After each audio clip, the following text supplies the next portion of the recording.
Coming up on Locked On Dodgers, we're going to talk about stolen bases. How valuable have they been historically? How valuable are they now compared to in history?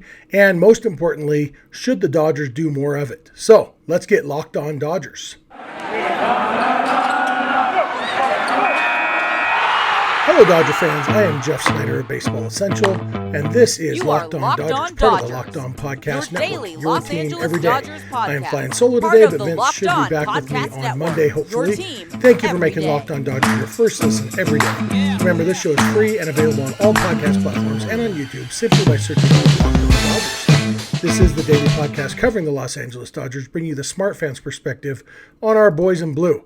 And as I said, today I'm going to be talking about stolen bases. It's based on an awesome listener question we got via text message, actually, from our buddy Greg in Bartlett, Illinois.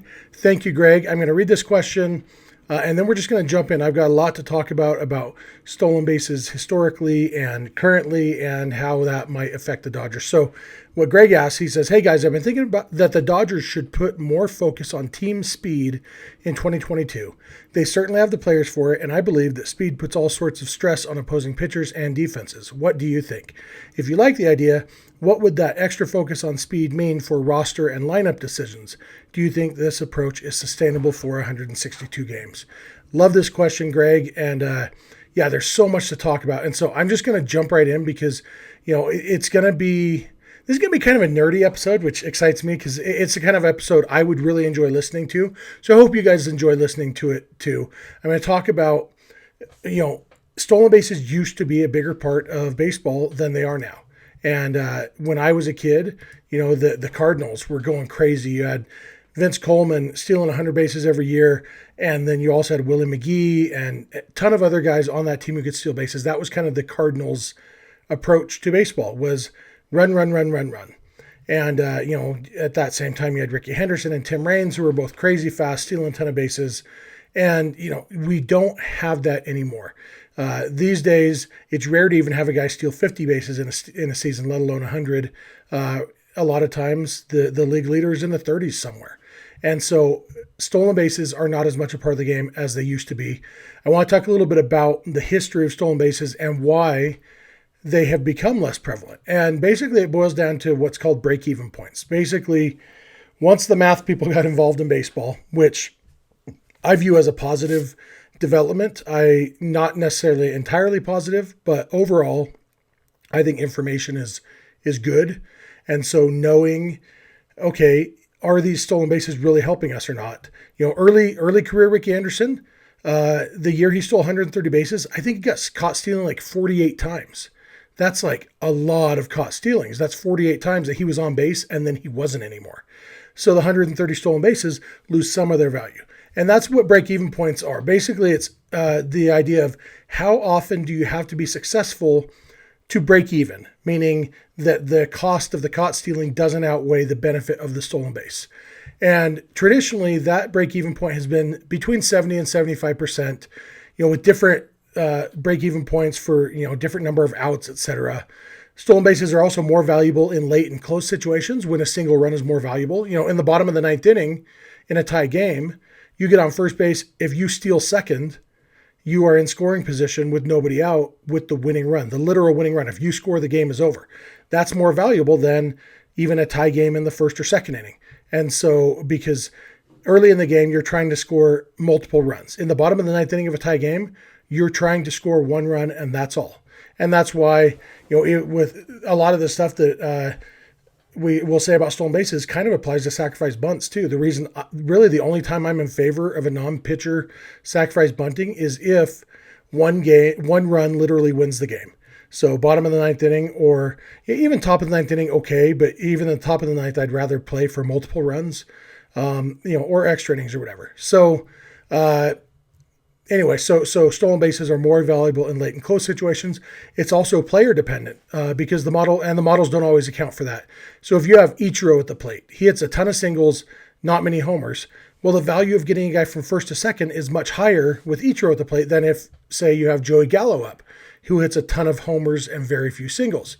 Those are two extreme examples, obviously, but they illustrate that point of how who the batter is changes what your break-even point is. Stealing third base also has different break-even points from stealing second base because the math bears out the conventional wisdom that is don't make the first or third out at third base, meaning don't try to steal third base with no outs or with 2 outs. And the numbers bear that out. The break-even point is much higher. You know, with 2 outs, you got to be successful well over 80% of the time stealing third base to make it worth it. The flip side of that is that a steal of third with 1 out has a much lower break-even point than any steal of second. And then double steals, with guys on first and second, so stealing both second and third, that has a lower break-even point for 2 reasons. One, going from first and second to second and third, that's a huge change in run expectancy, regardless of the number of outs. And second, even in a failed double steal, quote-unquote failed double steal, you still get 1 stolen base out of the deal. So you're trading first and second for just second, which isn't as bad as just getting your only runner thrown out. So for this reason, the break-even on double steals is the highest with 2 outs because you lose that benefit. If one of your guys gets thrown out, the inning is over. So that's kind of the concept of break-even points, and that's why over the years, as people started to understand this stuff, they started to say, you know what, maybe it's not such a good idea to, have these guys stealing bases when you look at some of the guys in the 70s, you look at some stolen base numbers, and you had guys they stole 25 bases and they got caught like 18 or 19 times. Like they were barely over 50%, sometimes even under 50% success rate. And once the nerds got involved, they're like, that doesn't make sense. You are doing more harm than good. And so, one of the things I like to say sometimes when people, when old man, get off my lawn kind of guys will say, nobody steals or bunts anymore. It's nobody plays small ball. And it's not stolen bases and bunts that the nerds don't like. And I lump myself in with the nerds. It's not stolen bases and bunts that we don't like. It's caught stealing and getting out on purpose that we don't like. We love bunt singles. We love stolen bases. We don't like getting caught stealing, and we don't like making outs on purpose because those things mathematically have proven, and I know some people don't like the math to get involved, but this math is based on baseball history. This isn't theoretical math. This is in baseball history. When you look at, okay, how often have guys scored? Not how often theoretically would they score, but in real life, in the year 1984, how many runs did a team score with a runner on second and 1 out compared to a runner on first and 1 out? You can look at that. You can see what has happened. And that's what the nerds came in and did. And that's why, the anti-nerdery stuff it rubs me the wrong way a little bit because that's valuable data that smart teams are using, and now really all teams are using to inform their decisions. So that's our historical understanding of break-even points. In a minute, I'm going to come back. I'm going to talk about how those break-even points might be adjusting in today's game of baseball. And in the last segment, I'm going to talk about what that means for the 2022 Dodgers or what it could mean for them. So I want to thank you for making Locked On Dodgers your first listen every day, and be sure to keep it Locked On Dodgers. Hey, it's a new year, and that means New Year's resolutions. If yours is about getting fit or eating healthier, make sure you include Built Bar in your plan. Built Bar is the protein bar that tastes like a candy bar, maybe even better than a candy bar. Built Bar makes it easier to stick to your resolution because it tastes so good you'll want to eat it, unlike other protein bars which can be chalky or waxy or taste like a chemical spill. You want to eat healthy, but it just gets so boring. By like week 3 or day 3, you're thinking, I want chocolate. Well, Built Bars have chocolate. They're all covered in 100% real chocolate. And most of them are like 130 calories, 4 grams of sugar and carbs, 17 grams of protein, all the good stuff, none of the bad stuff. And compared to a candy bar, it's like twice as many calories and probably 8 times as much sugar. Just so many carbs, so bad for you. And so here's an idea for the new year. Go to all your secret treat stashes at home, in the pantry, at the office, in the car, wherever. Throw out all the sugary or calorie-filled treats and replace them with Built Bars. So when you're craving a snack or a treat, you can reach for something that's healthy and tastes incredible. Even if you're not a huge fan of working out, you can at least eat something that tastes good and is good for you. And that way, when you enjoy a delicious Built Bar, you can almost count it as a workout. And there's so many flavors to choose from. Built is always coming up with new limited time flavors, so check out Built.com to see what's new. Go to Built.com and use promo code LOCKED15 and you will get 15% off your order. That's promo code LOCKED15 for 15% off at Built.com. All right, I'm back to talk more about stolen bases. And now I'm going to talk about, I talked about the historic run expectancy and break-even points and everything. But break-even points are based on run expectancy, and that changes based on the offensive environment. There's at least 3 reasons why the break-even point might be higher in our current offensive environment than it had been, when I was a kid. 1, home runs are more prevalent, and a guy scores just as easily from first on a home run as he does at second. And so if you steal second and then the guy up to bat hits a home run, well, you needlessly risked yourself getting out. In worst case, if you get caught stealing and then the guy hits a home run, you literally took a run off the board. And so the value, the cost benefit analysis changes a little bit because home runs are more prevalent. On the flip side, the second point, singles are less prevalent. So getting a guy to second base isn't as valuable as it used to be. And then third, going along with that, contact is down, which means strikeouts are up. So even the old approach of, steal second, move to third on a ground out, score on a sac fly, that's not as effective as it has been in the past because a lot of times that ground out and or that sac fly are strikeouts instead. So with all that said, the break-even point is probably a little bit higher than it has been traditionally. Traditionally it was somewhere between 70 and 75%. If you could be successful about 3/4 of the time in your stolen bases, you were doing more harm or more good than harm by stealing bases. And, a lot of guys just don't have what it takes to be that successful. And so that's why teams have stopped running as much. But now that break-even point might even be higher. It might be more like 73 to 78%. And if you start creeping up towards 78%, that's like starting to get close to elite base stealing numbers. And there's plenty of guys who can do that, who can steal at that percentage. And to be clear, even those guys these days aren't running that much. And so there's definitely something to be said for, let's just run more with the guys who can do it. Chase Utley had a much higher percentage than that in his career. And some of that might have been because he was really good at picking and choosing. And maybe if he had tried to steal more often, his percentage would have been lower because maybe he was really good at judging, okay, I can make it this time. And he would have had, maybe his percentage goes down if he tries to steal more. I don't know. Some guys, Tim Raines, great stolen base percentage. Ricky Henderson, late in his career, great stolen base percentage. And they were still stealing a ton of bases. And so I do think it's possible. Tim LeCastro, great base stealer. If he was better at getting on base, he would be a very valuable baseball player. So there are guys who can do it, even with the break-even point higher. But my main point of this segment is that because of the current offensive environment, with more home runs, fewer singles, and less contact overall, the break-even point is higher. And so in order to justify stealing more bases, you have to be successful even more often. This is going to be a quick segment because my longest segment of this episode is going to be me talking about what all this means for the 2022 Dodgers. So I'm going to come back in just a second. I'm going to talk about that. Thank you again for making Locked On Dodgers your first listen every day. I'll be back in a second to talk about what the 2022 Dodgers can do in answering Greg's question specifically about being more aggressive and better base runners. So keep it locked on Dodgers.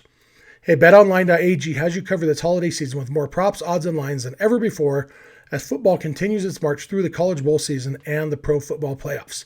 BetOnline remains your number one spot for all the sports action this season. Head to the website or use your mobile device to sign up today and receive a 50% welcome bonus on your first deposit.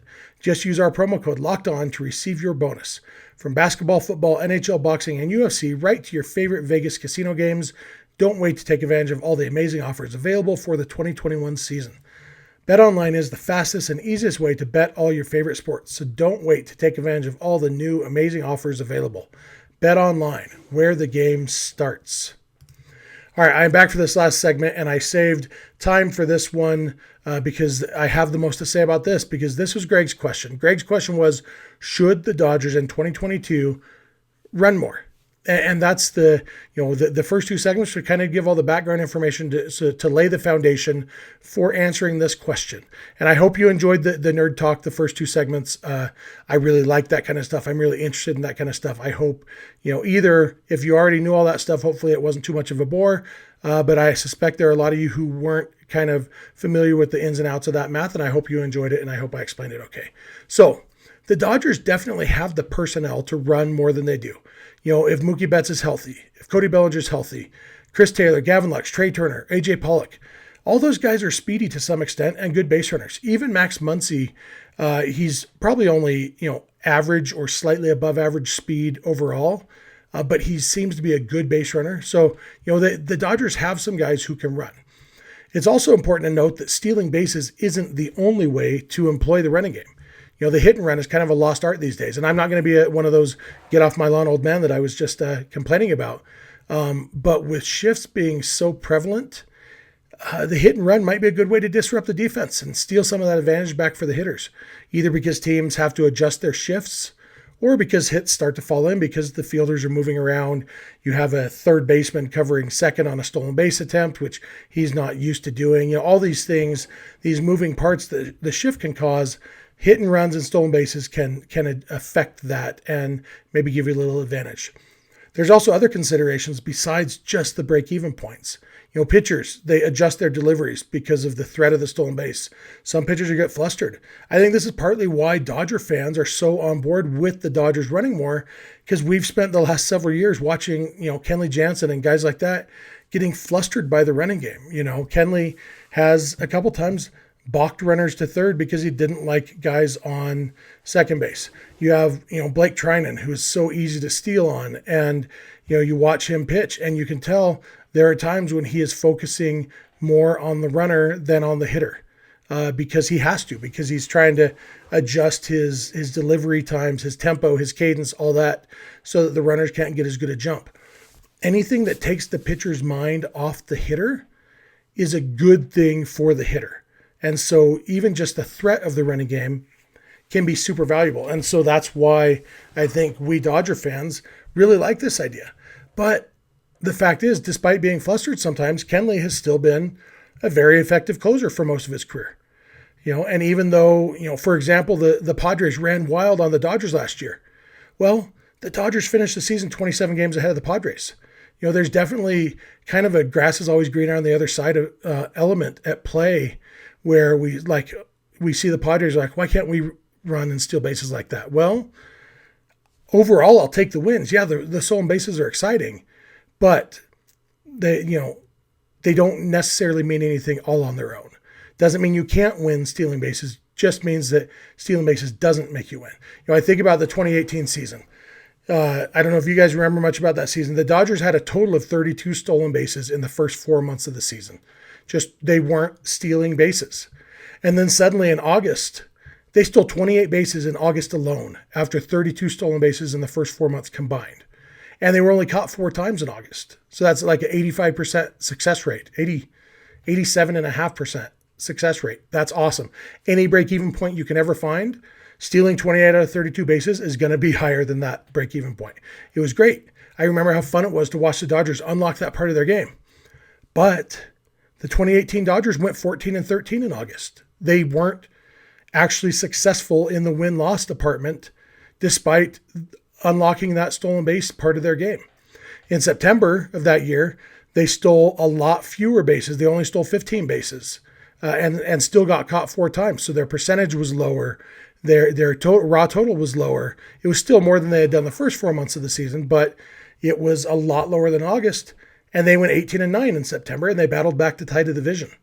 So my overall point is that stolen bases don't necessarily lead to more wins. And if a team is not suited to that game, it can be counterproductive, or at least not as productive as you might think.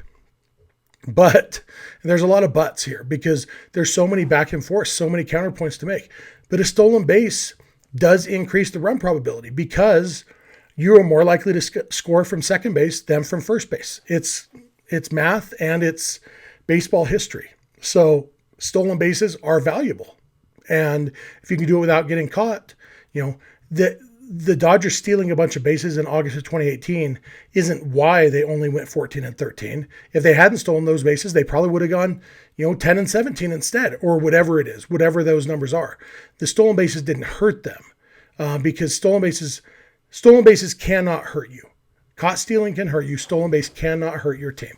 So we know that stealing a base does increase the run probability, and we know that the Dodgers do have the personnel to make that a part of their game. Like I said, with Mookie and Bellinger and Trea and all these guys, they've got a lot of speed.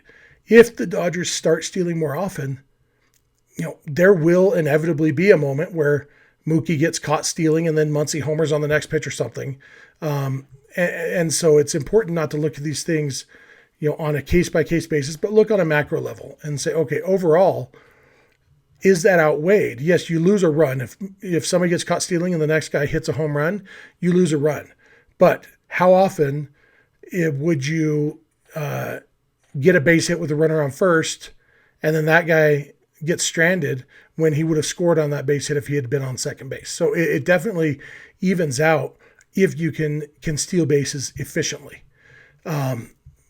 The Dodgers have been a completely different team since they traded D. Gordon. They used to steal a lot more bases simply because D. Gordon stole a lot of bases. But even the rest of the team, I think that had an effect on the rest of the team.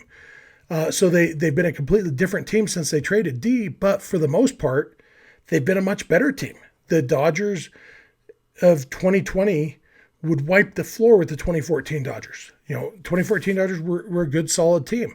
2020 Dodgers were much better.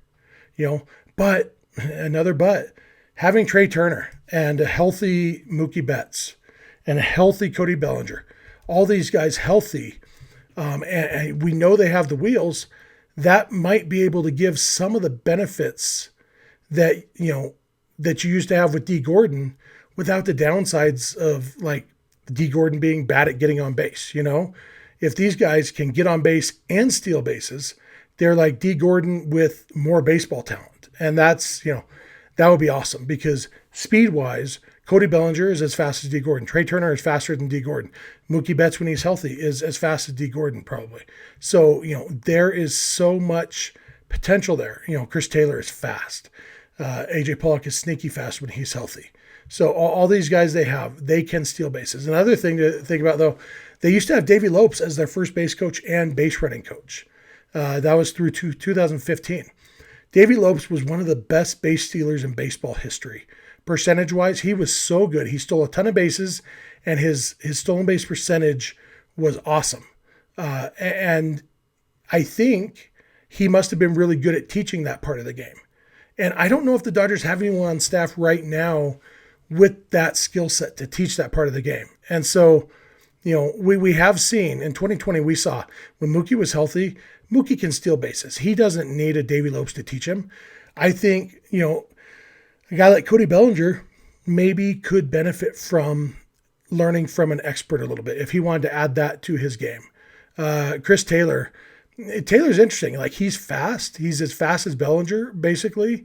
But I feel like there's something, if it's not as explosive or something, so whatever it is, he's never been a super dominant base stealer despite having the speed to do it. And so there may be something that coaching could do there.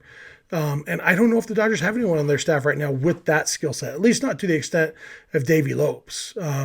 Davey Lopes, like legitimately one of the 5 or 10 best base stealers in baseball history and knows how to teach it. That's something that is so valuable. So all of these things, there's so many things to consider when you're talking about should the Dodgers run more. I do think it's something that they should try to work into their approach because I do think the pros would outweigh the cons because they have the personnel to do it. I don't think it would be useful to try to force it if they had, a bunch of slow guys. But with who they have, and the guys I didn't mention, Max Muncy, I mentioned him a little bit. Will Smith, good speed for a catcher, not super fast, but he can surprise you and steal a base once in a while. definitely on the back end of a double steal or something.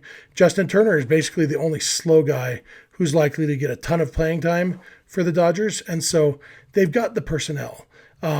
As for the part of Greg's question, when he asked if you like the idea, what would that focus mean for roster and lineup decisions? I don't think you make decisions based on speed in today's day and age, today's style of baseball. I don't think you make roster decisions or lineup decisions based on speed. What you hope for is guys like Mookie and Trea and Bellinger and Taylor who are very good, and they can also run the bases, and you add that to their game. Terrence Gore isn't a big league player, and there's a reason for that. Despite being super fast, super good base stealer, he's not good at getting on base because he can't hit. Tim LeCastro is really good at getting hit by pitches and good at stealing bases, not good at hitting. And so that's going to limit his potential despite being so fast, such a good base stealer. So I don't think you make roster decisions based on this, but knowing that you have these guys who have the skills, I say, let's focus on that. I would like to see the Dodgers coaching staff focus on that, whether it's bringing in somebody specific, an expert. Davey Lopes has retired from coaching, but he could maybe come into spring training, at least, work with the guys a little bit, or Steve Sachs or whoever it is, so they have guys with Dodger connections who have stolen a lot of bases and were pretty good at it. So in fact, even Ricky Anderson played for the Dodgers for a little while. Maybe he'd come in. Ricky would love to talk about base stealing, I guarantee. So anyway, great question, Greg. And I don't know that I answered it. I mean, I did answer. I said, I think they should try to steal more bases. I do think it's very complicated. There's a lot to it, but I do think that they could do it, and it could open up an element of their game that has been missing the last couple of years. And when you think about how good they've been, even with that missing element, imagine how good they could be if they started stealing bases efficiently and a lot. So that's going to do it for today. Thank you, Greg. Going to do it for this week, actually. I would love to hear any of your questions anytime. I'll give you the contact information in a second. I want to thank you for making Locked On Dodgers your first listen every day. Now for your second listen, check out Locked On Bets, your daily one-stop shop for all your gambling needs. Locked On Bets, hosted by your boy Q, with expert analysis and insight from Lee Sterling. It's free and available on all platforms. If you're not watching or listening to Locked On Dodgers every day, we would love if you would add 1 or 2 days a month to your rotation. If you have friends or family who might enjoy it as much as you do, please tell them about it. You can follow us on Instagram and Twitter at Locked On Dodgers. Vince is on Twitter at Vince Samperio. I am on Twitter at Snydog, and the DMs are open in all of those places. Our email address is lockedondodgers@gmail.com, and our phone number for voicemails or text messages like Greg sent is 323-863-LOCK, 5625. We are here every weekday morning, and we hope you'll be here with us. When you get in your car or sit on your couch, tell your smart device to play podcast Locked On Dodgers. And remember, you don't have to agree, you just have to listen. We'll talk to you on Monday.